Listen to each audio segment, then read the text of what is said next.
Hello and welcome. I am Thomas Porteous and you're watching NewsX World. Let's take a look at some of the top stories. Russian President Vladimir Putin agrees on principle to a US proposed 30-day Ukraine ceasefire, but insists on addressing underlying issues to ensure lasting peace. His demands include no NATO membership for Kiev, no foreign troops in Ukraine, and recognition of Russia's claim to Crimea and 4 other provinces.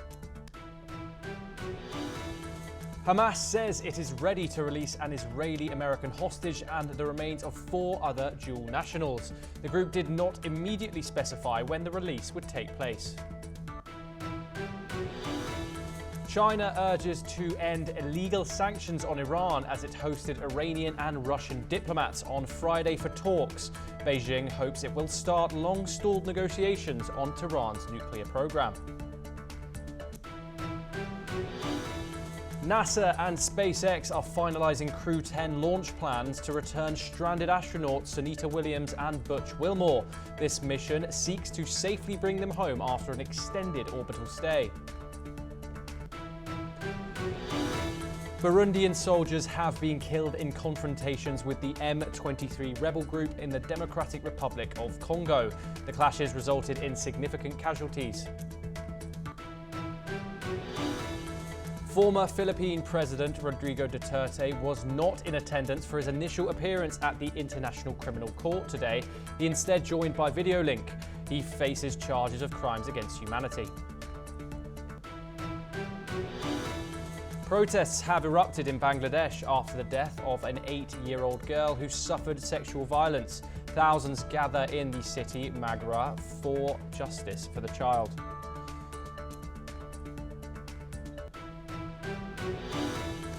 According to the United Nations, the war in Sudan has created the world's largest humanitarian crisis, blocking aid and laying siege to towns. The UN warns that nearly 2/3 of the population, over 30 million people, will require assistance in the next year.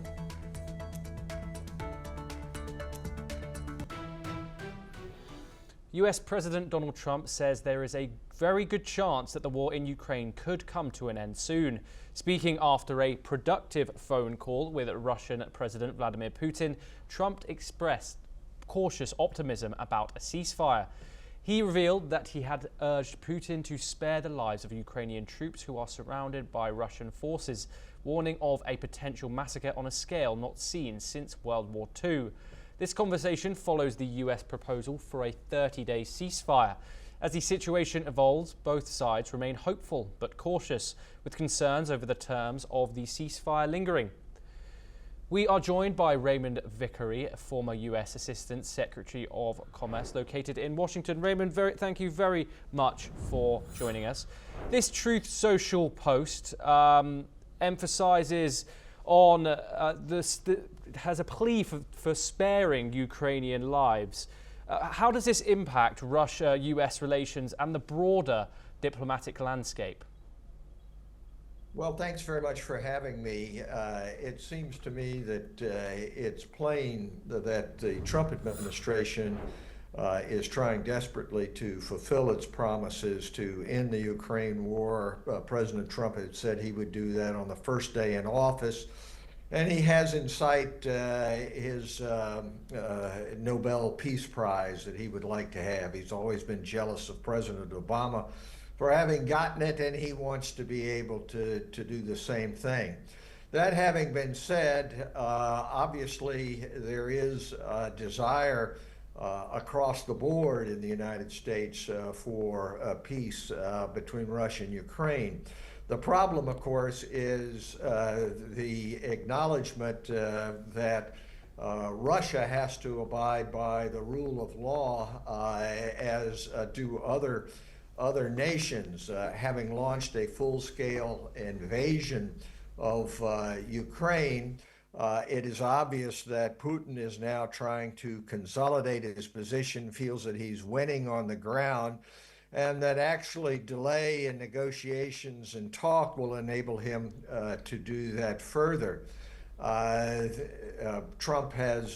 President Trump has emphasized the carnage, which I think everyone feels very deeply, and the surrounding of Ukrainian troops is in accord with that. The problem, of course, is what happens after either a ceasefire or a putative end on Russian terms. We have seen this scenario before in Europe in 1938 when Neville Chamberlain went to Munich and declared that he'd reached a peace agreement with Hitler at that time, and there was going to be peace for our time. We all want peace for our time, but is the way to get that just simply conceding to the territorial gains which Russia has gotten illegitimately and contrary to the principles of the United Nations, or can there be at least a lasting peace? Yes. President Trump has already conceded many of the points that Putin wants, and so it's possible that we could have a ceasefire, but of course what happens next is the big question. Raymond, I just want to get your thoughts on Trump's style of contacting Putin directly, and also his kind of way of announcing this information. This is two kind of adversaries speaking to each other directly. How is this going to influence the broader course of the conflict? And what do you think of this kind of style that Trump has adopted? Well, I think it's very unfortunate. It has been proven that simply having one leader talk to another is not sufficient to be able to bring about resolution of complex international problems. In the first Trump administration, Trump tried this with Kim, the leader of North Korea, and he thought that he could get together and offer him development rights, if you will, and that could resolve the matter. And that's the way he sees the world.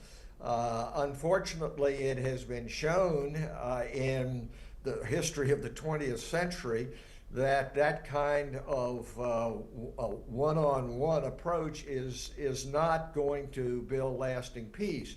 There are complex issues involved, and what the international community needs to do, including great democracies like India and those in Europe and Japan and so forth, is adhere to principles which are set down in the United Nations Charter. There are many people who say that what Trump has done is adopt the approach of the Yalta Conference, if you will, and that is when Roosevelt, Stalin, Churchill got together to make decisions about the end of World War II. Unfortunately, that set the stage only for the Cold War because it allowed the Soviet Union to take over territory. So that approach is not the right one. The right one is the one which was adopted later in 1945, and that is that United Nations approach in a cooperative manner. So I don't think much of that great man approach. Trump thinks everything can be a real estate deal, that he can win, the other side will lose. I commend him for wanting peace, and the entire community wants that, but there has to be peace upon principle, which will be lasting rather than allowing Russia just to rearm and continue the conflict at a later time. Raymond, what kind of additional measures do you think should be taken to move forward, given historical context as such, to achieve this lasting peace deal in Ukraine? Do you think the Ukrainians are approaching this in a calculated way? Do you think the Russians are, and the US? What are your thoughts? Well, I think that what we have to do is get back really to principles which were set forth in the Budapest Agreement in 1994, in which security guarantees were given by the United States, UK and Russia in regard for Ukraine relinquishing its nuclear weapons. Now, Putin has transgressed that agreement as well as the UN Charter by his February 24th, 2022 full-scale invasion. Nevertheless, that's the right approach, and there have to be consequences in terms of a security guarantee for Ukraine. It cannot be the case that the United States, the Western powers, other great democracies, India, Japan, Australia, and so forth, simply relinquish and go back to their own domestic concerns rather than understanding what has to happen. And of course, Europe is fundamental in this. Europe has relied on the United States for a security umbrella, and Europe is going to have to be able to continue on the path that they've just started, which is to be able to supply their own security, yes. And that security includes the security of Ukraine. Raymond Vickery, thank you very much for joining us. We now move over to some more news updates. Former Philippine president is scheduled to appear before an international criminal court today following his recent arrest in Manila on murder charges linked to his controversial war on drugs. Duterte becomes the first former Asian leader to be arrested under an ICC warrant. He faces charges of crimes against humanity for allegedly overseeing extrajudicial killings between 2011 and 2019, both as the mayor of Davao and as president. Prosecutors claim he was an indirect co-perpetrator in these killings, which involved police and hitmen to target criminals, especially drug dealers. While human rights groups celebrate his arrest as a triumph over state impunity, Duterte supporters argue the Philippine government should not have surrendered him to the ICC, as the country withdrew from the court in 2019. If convicted, Duterte could face life imprisonment. We are joined for more on this discussion by Ross Feingold, political risk analyst. Thank you very much for joining us, Ross. Considering the complexities of prosecuting a former head of state, what challenges does the ICC face? I mean, this process is said could go on for months, even years, possibly. Years are probably an accurate expectation based on previous cases at international forums such as this. But there's so many factors that are still in play. The first thing that his legal team is going to do is to challenge the process by which the Philippines put Duterte on a plane that flew him over to The Hague. And they're going to challenge that and say he didn't have his day in court in the Philippines, which he was entitled to as a citizen of the Philippines and under the laws of the Philippines. And if that doesn't work, they're going to say the International Criminal Court doesn't have jurisdiction over him because the Philippines withdrew from the International Criminal Court, the Rome Statute, long before the arrest. So there's a number of procedural challenges that are going to be made. Whether or not they'll be winning challenges remains to be seen.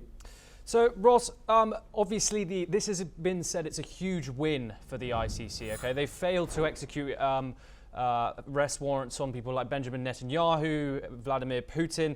How effective really is the ICC of enforcing justice for high-profile leaders? I think it's way too early to consider this a victory for the International Criminal Court. As we were just discussing, this court matter, this process, the trials, the appeals, it's going to be many, many years before the Duterte case is concluded. That is one thing we could probably safely assume. But also for the International Criminal Court, most of its cases move slowly, and several of the major powers in the world are not members of the International Criminal Court. They're not signatories to the Rome Statute. So when major countries are not participating, one has to ask, what's going to be the effectiveness of this institution, both as far as mobilizing resources to go after people who are wanted, as well as going after people who are wanted who might come from some of those major countries which are not signatories to the Rome Statute. So I think it's very premature for the International Criminal Court to do anything by way of celebration. Duterte has not been quiet in his attitude towards drug users and people who commit crimes involving drugs. He carried this on, including on his flight to The Hague in a social media video. Do you see Duterte's acknowledgement of his role as a genuine act of accountability, or do you think this is viewed of more of a strategic role to influence public opinion or the legal process? Those are very good questions, but it might just be that this is his style. It's always been his style to be extremely outspoken and extremely direct in his word choice. He doesn't really hold back. He doesn't practice diplomatic niceties, whether with domestic politics and domestic issues or when engaging with other leaders. He's famous for his insults of President Obama, for example, when their terms in office overlap. So this is his personality, this is his style. I would expect, to the extent he could get messages out from where he's being detained in The Hague, he will continue to utilize this style. He's not suddenly going to change his style to be somebody who's looking to be accommodating. That's just not who he is. So I would expect him to continue to be very direct, to the extent that through his lawyers or his family, he's able to get messages out of detention. The current president of the Philippines, President Marcos, this has kind of been said that it was a domestic issue and it was a spat between President Marcos and the Dutertes. What can you tell me about this? And is this a process now reversible, like an irreversible process? Now Duterte is in the Netherlands. Can he be brought back for possible trial in the Philippines? There's a strong argument that this really was about domestic politics. Originally in 2022, Ferdinand Marcos Jr. ran with Sara Duterte, former President Duterte's daughter, and the expectation was that this was an arrangement that would facilitate Sara Duterte running for president in the next presidential election in 2028, because under the Philippines Constitution, the president can serve only one single term. So it was considered a deal where Marcos would get to serve as president now, and he'd be followed by Sara Duterte winning the election in 2028. Obviously, they've had a falling out. There's accusations that Marcos has a preference for one of his own relatives to run for president in 2028, and that's why he walked away from the arrangement with the Duterte family. So this is very much a matter of domestic politics. Now, whether or not Duterte would ever face court in the Philippines, that really remains to be seen. First, we have to go through the International Criminal Court process, and then the willingness of prosecutors and courts to put him on trial in the Philippines is a whole other issue entirely. But the record of Philippine prosecutors and courts putting people on trial, especially politicians, whether that's for violent crime or financial crime, the record is not very good. So I wouldn't be optimistic that he would ever face a court anytime soon in the Philippines. Do you see, going back to the crimes or the alleged crimes that Duterte committed within his own time as president and as mayor, do you think that this might be seen by the International Court as self-guilt? He has literally used vocabulary like slaughter drug addicts. How do you think this is going to be viewed within his trial?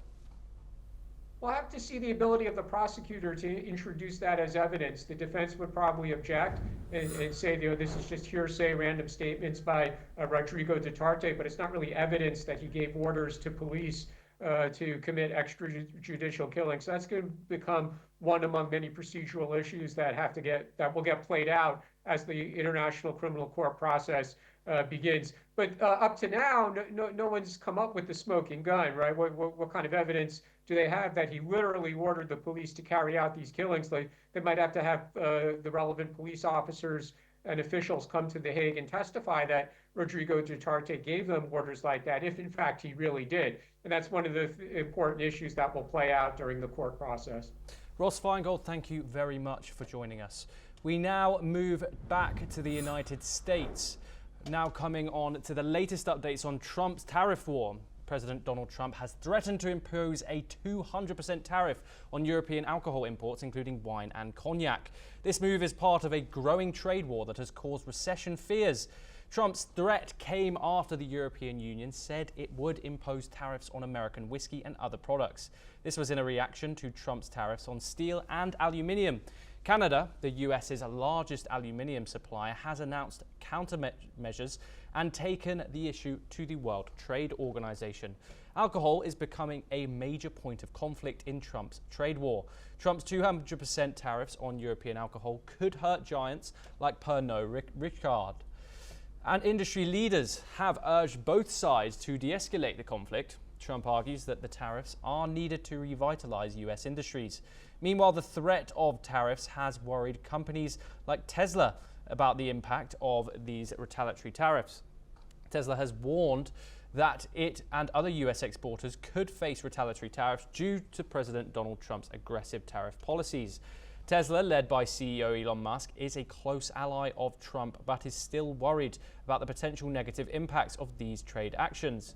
Tesla wants to avoid retaliatory tariffs like those it faced in past trade disputes, which led to higher tariffs on its electric vehicles.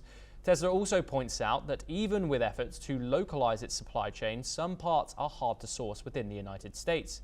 Let's listen in to what the French Prime Minister and others had to say about the 200% tariffs on Europe.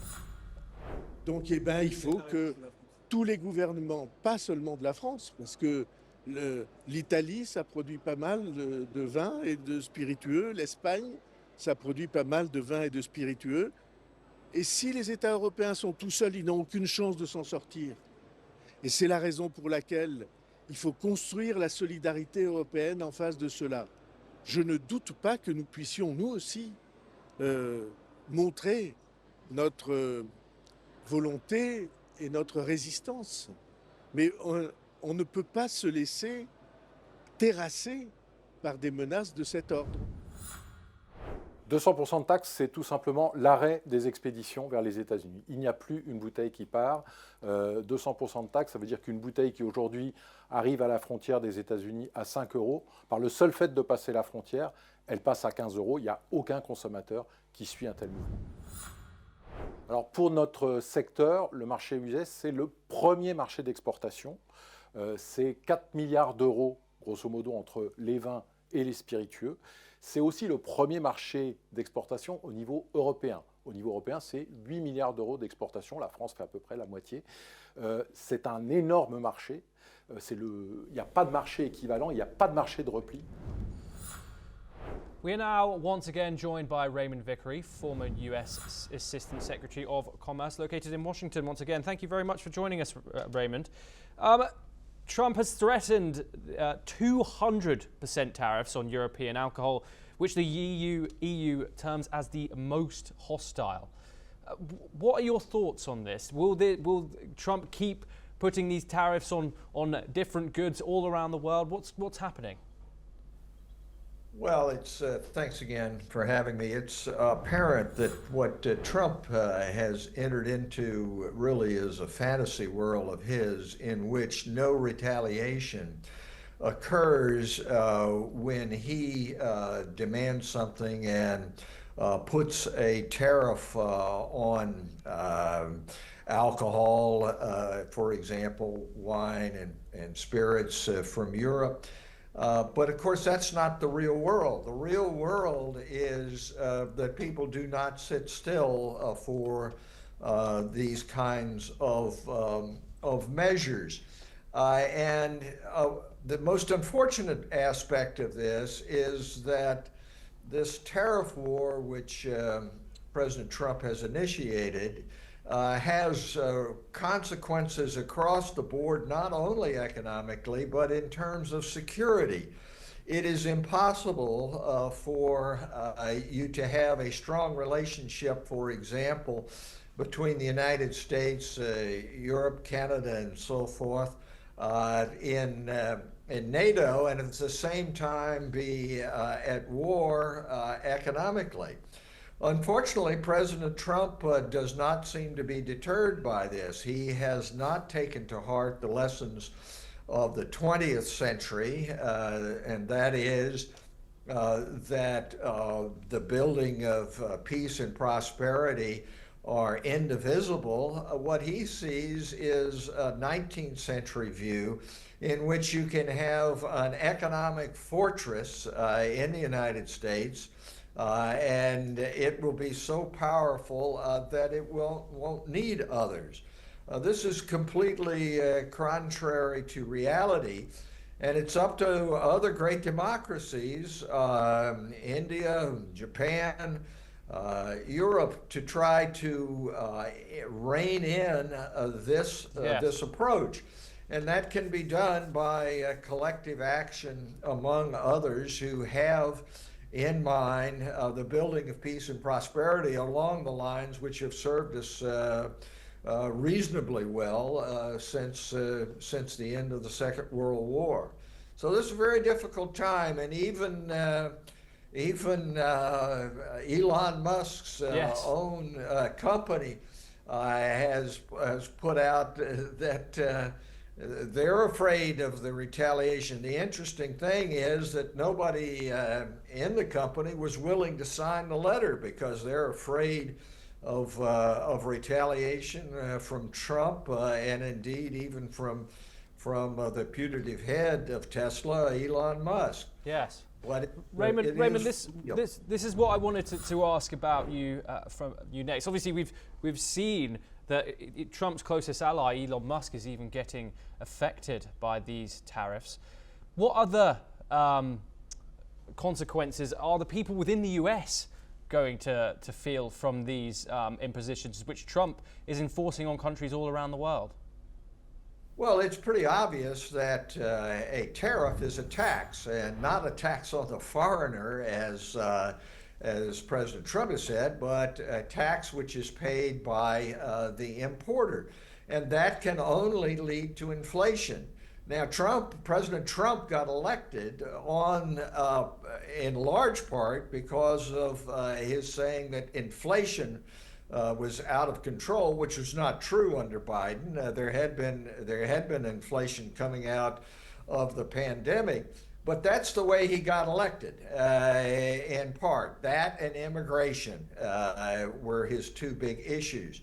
Now, people, even those who've voted for Trump, are starting to wake up to the fact that he's not paying attention to their core concerns in regard to inflation, but rather has a grandiose view, egotistical view, that he can be the great man of the 21st century by causing people to bend the knee through tariffs. So that's the situation, but it's taking it'll take a long time really to rectify that in the United States, because we have a presidential system. He's in for 4 years. He's got majorities in the Senate and the House, at least in the House for 2 years. And so it takes time. And there are so many people who feel that they can outsmart the situation by not opposing what is happening. But you see, if you look at Wall Street, if you look at what's happening to Dow Jones and the other indices, those are tanking down by 10%. So this is a huge political gamble for President Trump, but it's one that he thinks that he can win. He's won so many other gambles that people said he couldn't. He's going to win one more. The problem is, this time around, it seems to me that it's the writing's on the wall that it's not going to have a good economic outcome for the United States or for the world. Do you think this could in fact lead to these countries that have had these tariffs imposed on them to form to form alliances in the future, which could affect and alliances and trade agreements in the future, which could affect the US long after Donald Trump has ended his second presidential term? Well, I think there's no question that it can. You know, it's easy to tear down an institution like the World Trade Organization, like the multilateral system. And President Trump is showing that every day. And people don't sit still. They make their own arrangements to try to protect the interest of their citizens. But then there is that lingering effect long after President Trump has left the scene. And that is a difficulty. It seems to me that that what has to happen now is that there has to be, and there's already starting, a collective approach to saying, look, this is not going to be the way in which we're willing to deal. And it's not going to, this isn't going to come about just by heads of state coming in and flattering Trump and saying, well, we'll make a side deal here and we'll buy some more goods from you there, and you let us out from this. Trump is on a disastrous path economically. If you put aside iron and steel, look at what he says is going to happen on April 2nd. And that is, whether you're friend, foe, doesn't make any difference. There's going to be a reciprocal tariff, which really destroys not only WTO, it destroys what we've had in the U.S.-Mexico-Canada agreement, and it's an extremely difficult situation. Raymond Vickery, thank you very much once again for joining us. We now have some breaking news coming in. United Nations probe reports Russia has committed crimes against humanity in Ukraine. This comes amid the rising tensions between the two countries, while US tries to broker a deal between the two. More details on the probe are awaited. Following Trump's Truth Social post mentioning that Ukraine is surrounded by the Russian troops, Ukraine has denied this, saying that Ukraine is not encircling the Russian troops in any way. And that is all we have time for. We will continue to bring you more news updates from across the world.